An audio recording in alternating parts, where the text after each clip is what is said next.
രാജ്യത്തിന്റെ വിവിധ ഭാഗങ്ങളിൽ അജ്ഞാത ഡ്രോണുകൾ പ്രത്യക്ഷപ്പെടുന്നതായി റിപ്പോർട്ടുകൾ പുറത്തുവന്നതിന് പിന്നാലെ പ്രതികരണവുമായി നിയുക്ത US പ്രസിഡന്റ് ഡൊണാൾഡ് ട്രംപ്. ഡ്രോണുകൾ ശ്രദ്ധയിൽപ്പെട്ടാൽ അവയെ ഉടൻ വെടിവെച്ച് വീഴ്ത്തണമെന്നാണ് ട്രംപിന്റെ നിർദ്ദേശം.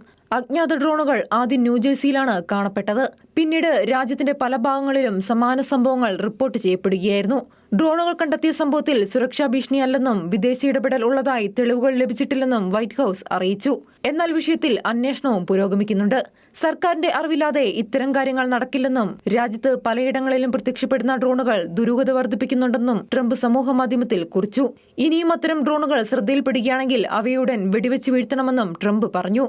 ഡ്രോണുകൾ എവിടെ നിന്നാണ് വരുന്നതെന്നോ അവ എന്തിനാണ് ഉപയോഗിക്കുന്നതെന്നോ ഇതുവരെ കണ്ടെത്താൻ സാധിക്കാത്തതാണ് ദുരൂഹത വർദ്ധിപ്പിക്കുന്നത്. ഡ്രോണുകൾ കാണപ്പെട്ട സംഭവം ദേശീയ സുരക്ഷയോ പൊതുജനങ്ങളെയോ ബാധിക്കുന്നതല്ലെന്നും വിദേശബന്ധമുള്ളതായി തെളിവുകൾ ലഭിച്ചിട്ടില്ലെന്നും ആഭ്യന്തര സുരക്ഷാ വകുപ്പും FBI യും സംയുക്ത പ്രസ്താവനയിലൂടെ അറിയിച്ചു. International desk Shekinah news.